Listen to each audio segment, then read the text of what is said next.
It's round 4 of the Manchester Open, and we're in the lead with 3 out of 3. And actually, the other masters, the 2 Grandmasters and International Master, both dropped half a point. So there's only 3 players on 3 out of 3, and I'm playing one of them on board 1. This is my first game on board 1 with the extra nice board. You get a whole table to yourself on board 1 in this tournament. So I was feeling pretty good after a very smooth round 3 win. Now my opponent opened with e4, and I'm a lifelong Sicilian player fighting for the win from move 1, and I decided I was going to play the Taimanov Sicilian. And my opponent played knight c3 here, just a bit of a move order thing, and then he plays d4. I was actually expecting an anti-Sicilian, so was a little bit surprised, you could say, but I'm very comfortable in these sort of Sicilian positions. So we get a mainline Taimanov in this position, and he's playing all the sort of theoretical moves up to this point, and now a6. And the point is I'm kind of restricting his knight so that he can't kick my queen, and then I'm going to decide how to sort of develop these pieces. Usually knight f6, this bishop comes to e7 or b4 and castles, and then b5 and bishop b7 comes. And now the sort of scary setup is with white castling queenside, and you end up in these really fun, crazy positions where you castle kingside, he castles queenside, and it's a race to checkmate each other. But he went for the sort of calmer option, which is actually very legit as well. And he decided he's just going to castle kingside. So now I develop, and this is all theory. Now the theoretical move here is bishop b4. You can also play bishop e7, which is kind of less challenging, and then you get a Sicilian position like this. But bishop b4 is my move of choice here, and it poses immediate problems to white because I'm threatening to sort of take and take.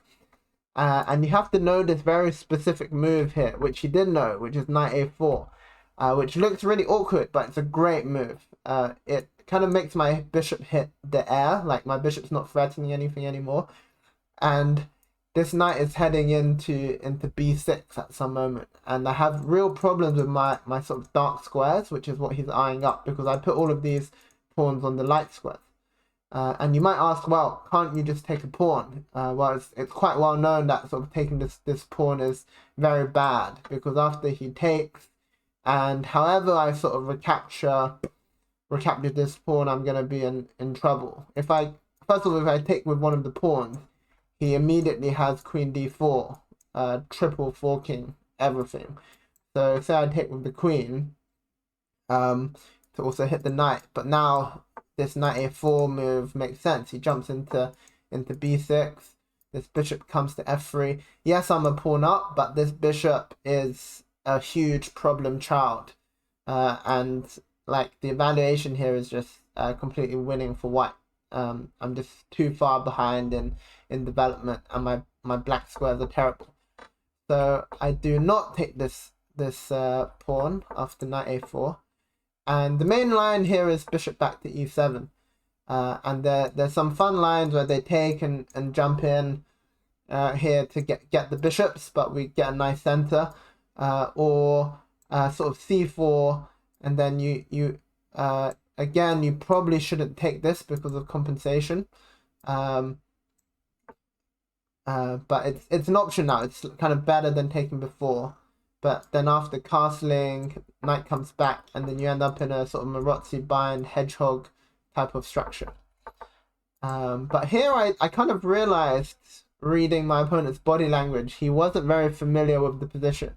I think he knew knight a4, but that was about it. And I deviated here. You could say I took a bit of a gamble. I played bishop d6, which is not the sort of best move here.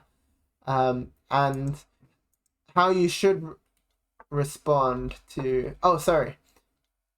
And then after knight a4, I castled, and then he played the crap move c4. After castles, he's got he can take here as well, with the idea of jumping the knight into b6, and this is quite an interesting line, and he can get the two bishops, but I get nice center.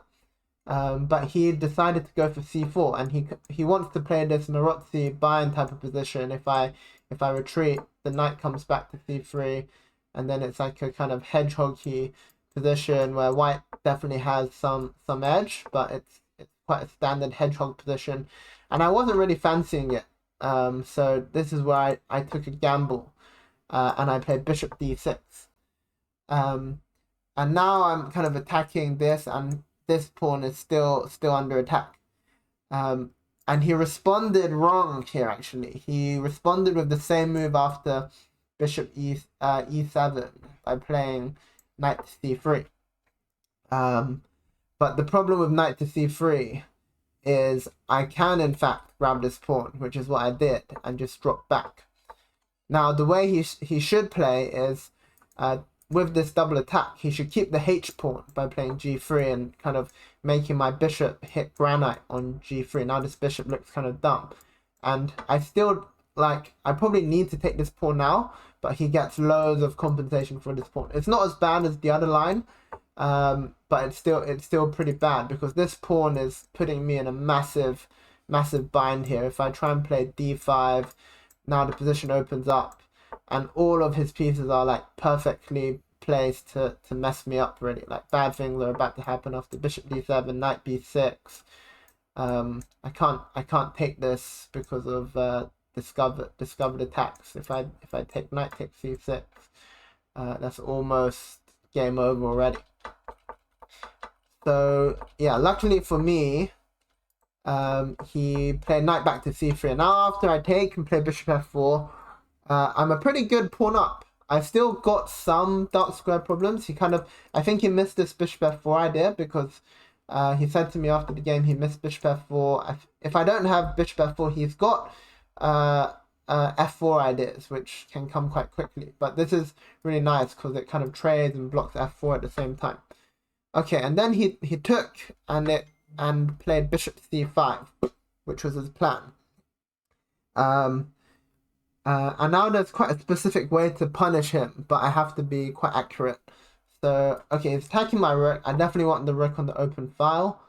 And then he played queen c2. And now I have the option to go in with my rook and penetrate. So rook d2, queen b3. But now I have to be a little bit careful. Like, I've got a winning position, but I've got to play this correctly. Because if I give him another move even, and he plays rook d1, like, suddenly I have some back rank problems. And this bishop is still very awkward to develop. But I found a way here, which is to do with his open king as well. Open king and hanging bishop, which is I play queen e5, and it's got a double idea of going here, and I can't go to h5, but I'm eyeing a sort of attack here. He goes queen b6, defending the bishop, and trying to back rank checkmate me. I had to do a couple double checks on my next moves to make sure I wasn't blundering back rank mate. But just by principle, my pieces are great, so it shouldn't be a problem. And I found the best move next move. There's like one super winning move. There's other moves that give me an advantage, but this move is the absolute killer move. Super multi-purpose move, queen g5. And it threatens to checkmate him, queen h4 and queen h2 checkmate. But also, it prepares to defend the d8 square, which is my sort of problem square, because this bind is really annoying, and what I want to play is knight d7. But if I play knight d7 here, that's when nightmares happen, and I get back rank mated. So by playing queen g5, it's a great double purpose move, because I'm threatening checkmate. So he has to deal with the checkmate threat, and he plays g3. But now, rather than responding to this, I can play knight d7, and he has to respond to the queen threat. Taking does attack my queen, but I have an intermediate check first, and then take the queen. So instead, in this position, he dropped the queen back, and now I liquidate into an ending. And here I've still got the pawn up and the active rook, but I realize here actually, it can still be a little bit awkward for me because what I wanted to play originally was e5. But if he just ignores me, so my idea is kind of I can give the pawn back temporarily to get the bishop out. But say he plays rook d1, I can't actually get this this bishop out to a great square in time. Takes. Like what I really want to play is bishop e6, but this is already losing because he goes f5. I can't go back to c8. I need to go to d7 to not get backpack rated, and then b4 and it's checkmate. So it's not as winning. Well, it is winning, but it's not as easy as the sort of evaluation looks. But here I found a simple solution to all of my back rank problems, which is just move my king over. Like there's other options, but they can all get a little bit messy. Like I was looking at like f5, but even after f5, like he gets penetration and it's awkward here. But yeah, king f8 is a great solution because when his rook gets here, not only is it not checkmate, but my king attacks the rook. So now after rook ad1, I can just take the pawn, and now this is just a check. I can play the king here, and in other lines this pin is annoying, but like for example here, like okay, he can't even do this now because my rook's wreaking havoc on his position, attacking the knight, which can't move because it's defending the bishop. Okay, so he plays e5. He's trying to keep me in the bind, but now after my next move, I'm just completely out of the bind. b5 comes, bishop b7 is coming, and I'm just a clear 2 pawns up with a super active rook. So he resigned. So we're now on 4 out of 4, and just 1 round to go. Feeling pretty good about myself. This game as well, like a bit of a gamble in the opening, but other than that, I played like absolutely like an engine, like 97 accuracy. So 1 round to go, and half a point ahead of the pack. But the last round's gonna be a tough one. I'm not playing against any of the masters, but I'm playing against another 21 sort of 70-80 player who's also playing really well on 3.5 out of 4. I'll see you in the next one.